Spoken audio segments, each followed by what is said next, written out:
Power, an elusive force that permeates our world, something we all seek, yet few truly understand. In his controversial book, The 48 Laws of Power, author Robert Greene lifts the veil on the timeless strategies and tactics used by those who attain power. Though often ruthless, we cannot deny the pull these laws exert on our psyches. What truths do they reveal about human nature? Let us reflect. Law 1. Never outshine the master. Throughout history, mighty figures have met their downfall by eclipsing their superiors. Consider Joseph Stalin. As a young revolutionary, he won Lenin's favor through flattery and subservience. Yet upon Lenin's death, Stalin cunningly outmaneuvered rivals to become dictator of the USSR. The student had become the master. Law 7. Get others to do the work for you, but always take the credit. In 1519, Spanish conquistador Hernán Cortés landed in Mexico with a small force of men. Realizing he stood little chance against the Aztec Empire, Cortés made allies of local tribes oppressed by their Aztec rulers. With this bolstered army, Cortés conquered the Aztecs and took the glory for himself, a masterclass in using others' talents to elevate your status. Law 13. When asking for help, appeal to people's self-interest. In 1870, oil tycoon John D. Rockefeller needed a crucial railroad link for transporting his oil. Rather than appear desperate, he approached the railroad owner and emphasized how the deal would boost the railroad's prosperity. By appealing to the owner's self-interest, Rockefeller got what he wanted, an elegant tactic in exerting influence. Law 18. Do not build fortresses to protect yourself. Isolate yourself and you become isolated. When Pope Julius II built an impenetrable fortress within the Vatican, he drove away his allies while emboldening his enemies. Fearful and alone, his power rapidly declined. True power lies in cultivating connections, not hiding behind walls. Law 22. Use the surrender tactic. Transform weakness into power. In 1525, the Spanish captured the French king Francis VII in war. Francis surrendered and offered no resistance. This surprised Charles V, as captured kings typically resisted violently. Francis was thus treated well and eventually released after paying a ransom. By surrendering, he gained freedom. Sometimes giving up your power can later lead to a greater power. Law 29. Plan all the way to the end. In the 1960s, Sam Walton meticulously planned every detail of his new retail chain, Walmart. His precise vision enabled rapid expansion and domination of the US market.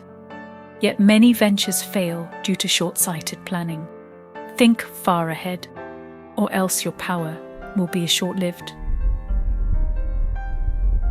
Law 34. Be royal in your own fashion. When Louis XIV declared himself absolute ruler of France, he shrewdly created an image of godlike status through lavish ceremonies and rituals. Though possessing average talents, he became revered as the Sun King. Skillful use of appearances brought immense power. Law 38. Think as you like, but behave like others. Throughout history, free thinkers who overtly challenged conventional thought often met with exile or death. Galileo narrowly escaped torture by the Inquisition when he'd voiced his heretical astronomical views. Had he been more prudent? Perhaps he could have quietly advanced his theories. Bold thinking thrives best under a veil of conformity. Law 48. Assume formlessness. By being unpredictable, you prevent others from predicting your motives and actions. In 1807, Napoleon's army suddenly materialized where least expected and defeated the Russian forces at Friedland. To his enemies, Napoleon seemed everywhere and nowhere. By avoiding rigid patterns, you gain an advantage. While the raw appetite for power undoubtedly lurks in the human soul, should we take the dark machinations of our shadow side as guiding principles? The philosophy underpinning the 48 Laws of Power presents a distorted mirror reflecting our basest motivations untempered by wisdom or principle. The book frames the pursuit of power as a ruthless zero-sum game where the mighty triumph over the weak through brute force, deception, and manipulation. But must power always arise from such selfish competitiveness? Could power not also uplift our world when wisely directed towards creating justice, beauty, and meaning? Greene advocates crushing your enemies totally, citing examples like Cesare Borgia's violent consolidation of power. Yet once victorious, even Borgia brought stability and stimulated culture.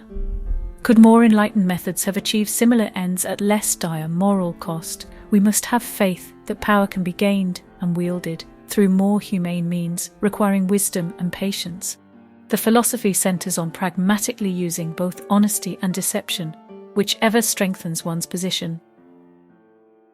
Queen Elizabeth I is praised for misleading rivals to protect her crown.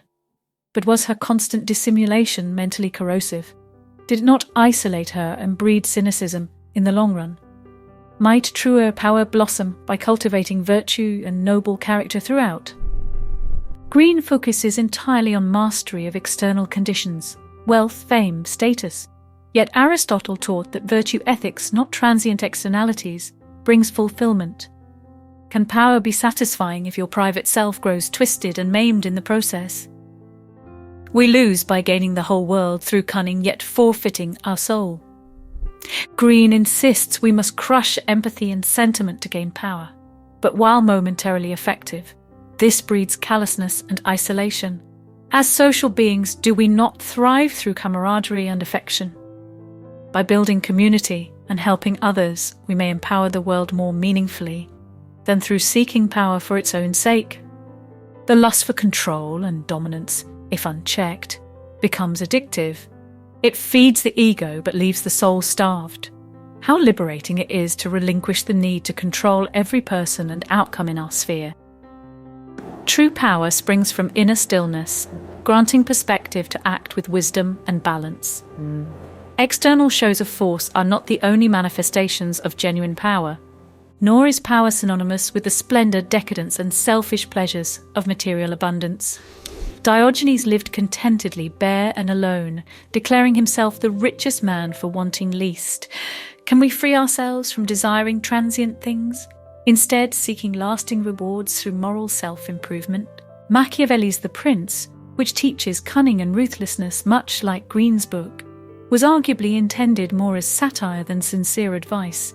Do the ends ever justify unethical means, or do such deceitful methods only breed more cynicism and cruelty in the long run? We must hold firm to our principles, for through virtuous means arise virtuous ends. Clearly, Greene possesses profound insight into human psychology, light and shadow alike. But as we reflect, let us not accept his harsh vision uncritically. A gentler, nobler form of power exists, aligned with universal good. Power based in mindfulness, wisdom, and care for others is the only form worth seeking. Greene admits this truth in his focus on ego gratification.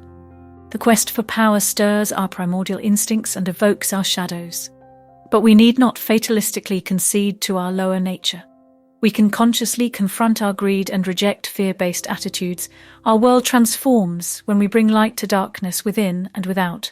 By reconnecting to our shared humanity and higher purpose, a compassionate power can emerge, enlightening us all. Therein lies the truer prize.